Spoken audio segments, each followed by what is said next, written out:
Hello students, आज हम पढ़ने जा रहे हैं परिसंचरण तंत्र। परिसंचरण तंत्र क्या होता है? एक ऐसा तंत्र जो आपके शरीर के सभी अंगों में संचरित होकर सभी अंगों को जोड़े, उसे हम परिसंचरण तंत्र कहते हैं। परिसंचरण तंत्र का काम है उपयोगी पदार्थों को पहुंचाना और अनुपयोगी पदार्थों को लेकर आना। उपयोगी पदार्थ क्या क्या है? पचित खाद्य पदार्थ, ऑक्सीजन, इसको सब अंगों, उत्तकों, कोशिकाओं तक पहुंचाना। और अनुपयोगी पदार्थ क्या क्या है? CO2, नाइट्रोजनिक अपशिष्ट, तो इनको लेकर आना। CO2 को लेकर आना, फेफड़ों को देना, नाइट्रोजनिक अपशिष्ट को लेकर आना, वृक्क को देना। तो ये सब काम परिसंचरण तंत्र करता है, शरीर के सभी अंगों को जोड़ता है। यहाँ पे मैंने एक लाइन लिखी है, बंद परिसंचरण तंत्र।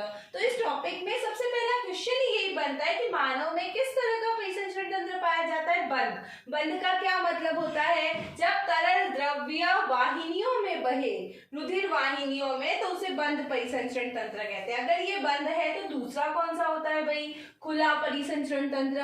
किसमें पाया जाता है? आर्थ्रोपोडा में, इंसेक्टा में, कॉकरोच में। क्या होगा? शारीरिक गुहा में द्रव बहेगा और सभी अंग उसके संपर्क में रहेंगे, उसे हम कहते हैं खुला परिसंचरण तंत्र। जब एक गुहा में द्रव बहे तो उसे हम कहते हैं खुला परिसंचरण तंत्र। बंद परिसंचरण तंत्र क्या होगा? जब रुधिर वाहिनियों में बंद रूप में, आपका ये जो वाहिनियां है इसमें बंद रूप में रुधिर बह रहा है, खुले रूप में नहीं बह रहा, तो उसको हम क्या कहते हैं? बंद परिसंचरण तंत्र। सबसे पहले इसकी खोज किसने की थी? विलियम हार्वे ने। ये चीज हमेशा ध्यान रखना कि परिसंचरण तंत्र मध्य जनन स्तर से निर्मित होता है। किससे निर्मित होगा?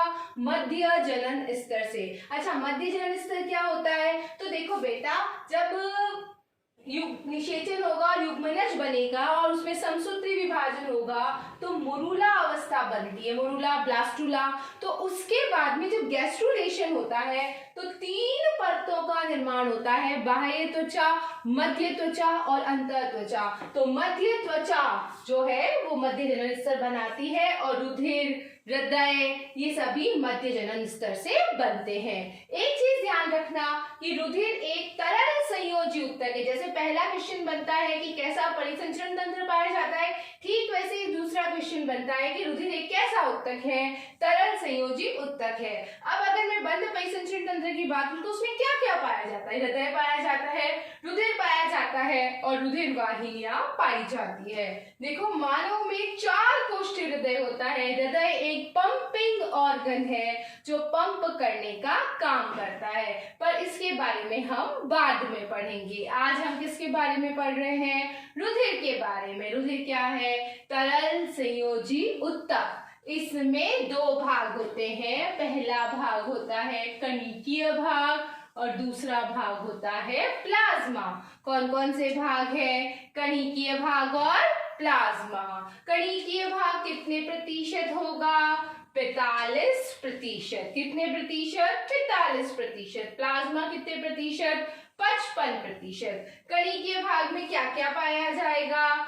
RBC, WBC और प्लेटलेट्स। क्या क्या पाई गई? RBC, WBC और प्लेटलेट्स। RBC को क्या कहते हैं? इरिथ्रोसाइट्स। ऐसा कहते हैं कि कुल कणिकाओं का 99% भाग ये RBC बनाती है, कुल कणिकाओं का। मतलब ये जो 45% है रुधिर का। अच्छा, रुधिर की मात्रा शरीर में कितनी होती है? रुधिर की मात्रा शरीर में कहते हैं 5 लीटर होती है, पर ये शरीर के भार पर भी निर्भर करती है, इसलिए इसकी मात्रा कुल 5 से 7 लीटर तक हो सकती है। अब ये जो 44% लाल रुधिर कणिकाएं पाई जा रही है, ये लाल रंग की क्यों होती है? क्योंकि इनमें लौह वर्णक हीमोग्लोबिन पाया जाता है। कितनी मात्रा होती है? जैसे तीसरा क्वेश्चन क्या बनता है कि हीमोग्लोबिन की मात्रा रुधिर में कितनी है? 12 से 16 ग्राम पर 100 ml। 12 से 16 ग्राम ढाई लीटर हीमोग्लोबिन पाया जाता है। ये मादाओं में थोड़ा कम होगा और नर में थोड़ा ज्यादा होगा। मादा में कम क्यों होगा? क्योंकि हर माह आतर्व चक्र के कारण रुधिर का स्राव होता है, तो इसलिए मादा में रुधिर की कमी रहती है। अच्छा, कितनी संख्या है लाल रुधिर कणिकाओं की? 5 से 5.5 मिलियन पर मिलीमीटर क्यूब। अब ये मिलियन क्या बला है, तो देखो एक तो होता है 1000 जिसमें 3 जीरो होते हैं और मिलियन में होते हैं आपके 6 जीरो। तो 5 से 5.5 मिलियन पर मिलीमीटर क्यूब लाल रुधिर कणिकाएं पाई जाती है।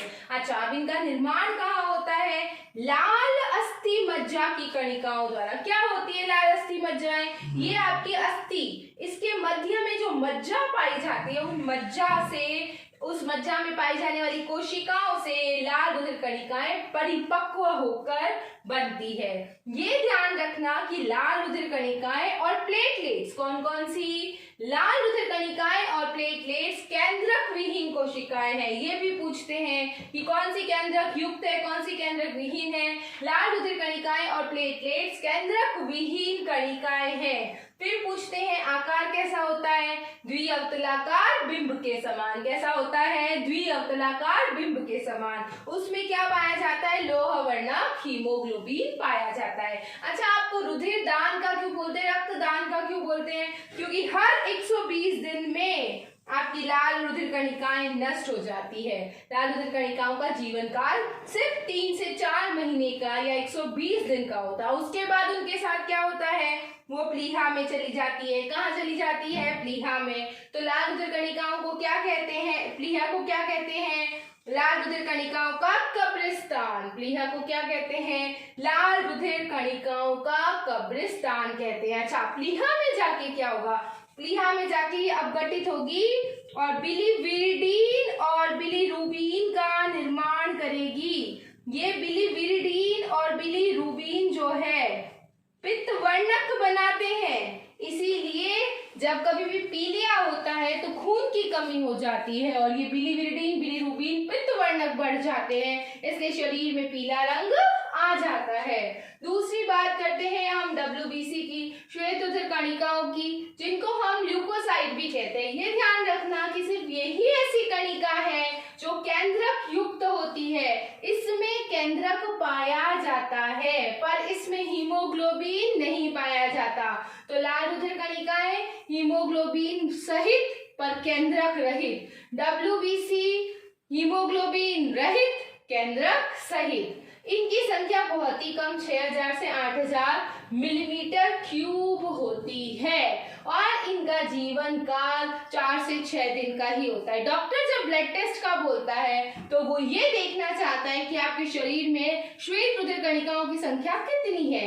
अगर आपके शरीर में श्वेत रुधिर कणिकाओं की संख्या बढ़ गई मतलब आपको कोई बीमारी है। आप फौज कब बुलाओगे, आप आर्मी कब बुलाओगे, आप पुलिस कब बुलाओगे, जब कोई प्रॉब्लम है। तो ये WBC हमारी फौज है, हमारी आर्मी है, हमारी पुलिस है। अगर ये हमारे शरीर में ज्यादा है इसका मतलब है कोई बाहर वाला प्रतिजन आपके शरीर में है और रोग उत्पन्न करना चाह रहा है। अब ये ध्यान रखना कि श्वेत रुधिर कणिकाओं के प्रकार पूछते हैं। तो श्वेत रुधिर कणिकाएं कितने प्रकार की है, 2 प्रकार की। कौन कौन सी, कणिकामय और अकणिकामय। आप लोग केमिस्ट्री पढ़ते हैं, केमिस्ट्री में आप पढ़ते हैं अम्ल, क्षार और लवण। तो कणिकामय जो कणिकाएं पाई जा रही है उसको हमने अम्ल, क्षार और लवण के आधार पर बांटा है। न्यूट्रोफिल जो न्यूट्रल है, इओसिनोफिल जो अम्लीय है, बेसोफिल जो क्षारीय है। क्या बोला मैंने, न्यूट्रोफिल जो न्यूट्रल है, उदासीन है, इओसिनोफिल जो अम्लीय है, बेसोफिल जो क्षारीय है।